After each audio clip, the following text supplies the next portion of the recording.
The United States federal government has shut down. At midnight on October 1, 2025, the lights went out on many government services. This happened because Congress could not agree on a plan to fund the government. Think of it like a household budget. If a family can't agree on spending, bills go unpaid. Here, the family is the U.S. government, and the disagreement is between Republicans and Democrats. This is the first major shutdown in almost 7 years, and it's left the country in limbo. There was no dramatic announcement, just a deadline that quietly passed, and suddenly, federal agencies began closing their doors. Only essential work continues.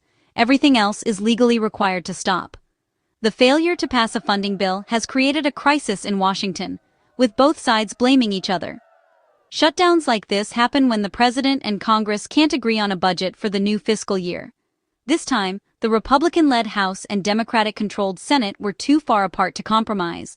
Now, the country faces uncertainty. Will the shutdown last days, weeks, or even longer? The last major shutdown lasted 35 days, the longest in U.S. history. Until a deal is reached, millions of Americans will feel the effects of a government that's not fully open. The consequences of this political fight will ripple through communities nationwide.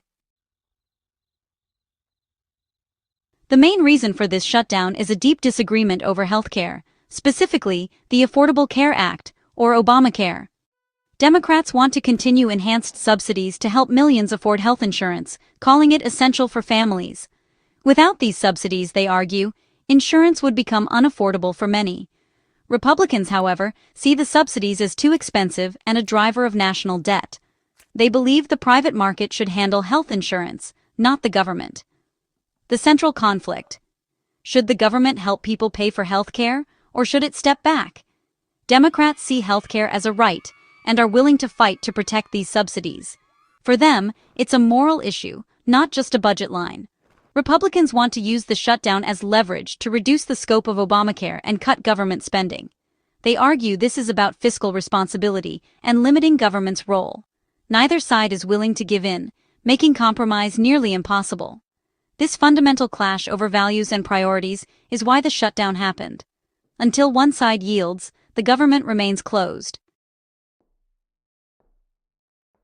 Not everything stops during a government shutdown. The government divides its work into essential and non-essential services.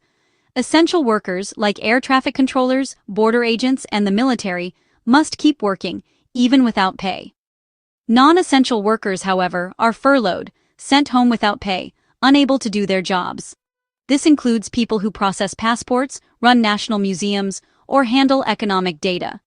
Agencies like the Department of Homeland Security keep most staff on the job, but paychecks are paused. Even essential employees face financial strain, working without pay until the government reopens. Other departments, like education, are almost entirely closed, halting student aid, research, and civil rights enforcement.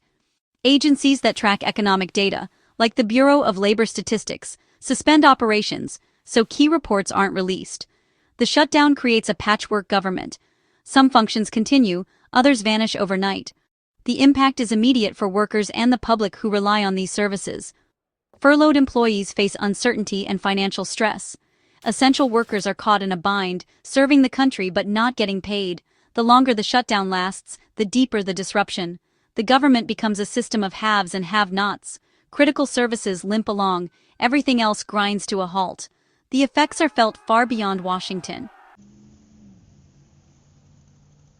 The shutdown's impact is visible nationwide. National parks remain open but are understaffed, visitor centers closed, restrooms uncleaned, and no rangers for emergencies. This creates safety risks and threatens the park's natural beauty. The Department of Education's closure delays student loans and grants, affecting millions of college students. Civil rights oversight in schools is paused, leaving complaints unaddressed. The legal system slows as most civil cases involving the government are put on hold, delaying justice. Key economic data, like the monthly jobs report, isn't released, leaving businesses and policymakers in the dark. This uncertainty can slow hiring and investment, hurting economic growth. The shutdown doesn't just stop government work, it disrupts daily life and the broader economy. Communities across the country feel the ripple effects. Essential services are strained, and non-essential ones disappear. The consequences extend far beyond Washington, D.C. The shutdown puts hundreds of thousands of federal workers in a tough spot.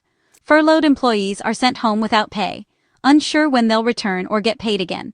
Essential workers must keep working, often long hours, without pay, straining morale and finances. This time, the threat is even greater. The White House has floated the possibility of permanent layoffs, not just temporary furloughs. In past shutdowns, workers usually got back pay. Now, many fear losing their jobs for good.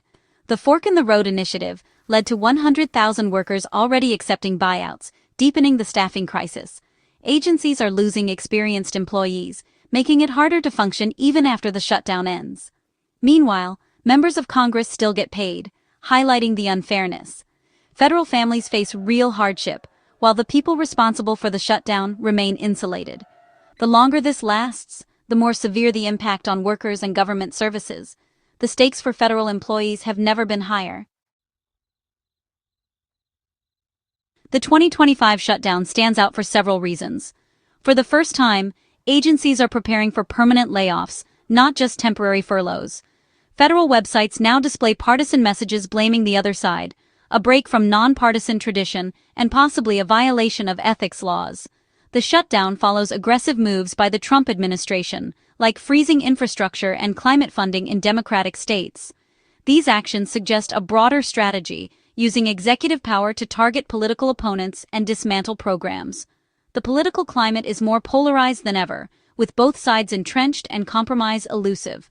The Senate has failed 3 times to pass a funding bill, deepening the divide. The fight over Obamacare subsidies is just the latest front in a larger political war. This shutdown is more than a budget dispute. It's a symptom of a deeper breakdown in our political system. The consequences could last long after the government reopens. In Washington, the blame game is in full swing. Republicans, led by Vice President J.D. Vance and John Thune, blame Democrats for blocking a funding bill to protect Obamacare. Democrats, led by Chuck Schumer and Hakeem Jeffries, say Republicans are attacking Americans' health care and causing the shutdown. Both sides are fighting for public opinion, hoping the other will be blamed as the shutdown drags on. The Republican funding bill has failed 3 times in the Senate, with only a few Democrats breaking ranks. Most Democrats are holding firm, while both parties watch the polls and listen to their constituents. The Senate has adjourned for Yom Kippur, giving both sides time to strategize. Each party hopes the pressure will force the other to give in. Republicans want Democrats to drop their demands on health care. Democrats want Republicans to compromise. The shutdown will end only when one side feels it's losing the political fight. Until then, the standoff continues. How will the shutdown end? There are a few possible paths. More Democrats could break ranks and vote with Republicans if public pressure mounts. If 5 more Democrats switch, Republicans could pass their funding bill and reopen the government on their terms. Alternatively, Republicans might offer a compromise, like a short-term extension of Obamacare subsidies, if they fear political backlash. This would let both sides claim a partial win and postpone the bigger fight. The worst-case scenario. A long stalemate with both sides gambling the public will blame the other. The longer it drags on, the more harm to the economy and public trust. The shutdown will likely end only when the pain, missed paychecks, neglected parks, stalled services, becomes too great. Politicians are watching the polls and weighing the risks of holding out versus compromising. The future of government operations hangs on this political calculation. Every day, the pressure builds. The end will come when one side finally blinks. Government shutdowns aren't just political games, they affect everyone. When the government closes, federal workers and contractors lose income, hurting local businesses and slowing the economy. Uncertainty makes businesses hesitant to hire or invest, risking recession. Essential services are disrupted, and critical reports and approvals are delayed. Shutdowns also erode trust in democracy, sending a message that our system is broken. People lose faith in government's ability to solve real problems. While politicians fight, urgent issues like climate change and national security go unaddressed. Shutdowns consume all the energy in Washington, preventing progress. The cost is paid by all of us, not just federal workers. That's why it's crucial to understand what's at stake and demand our leaders keep the government open. Our future depends on a government that works. We all have a stake in making sure it does.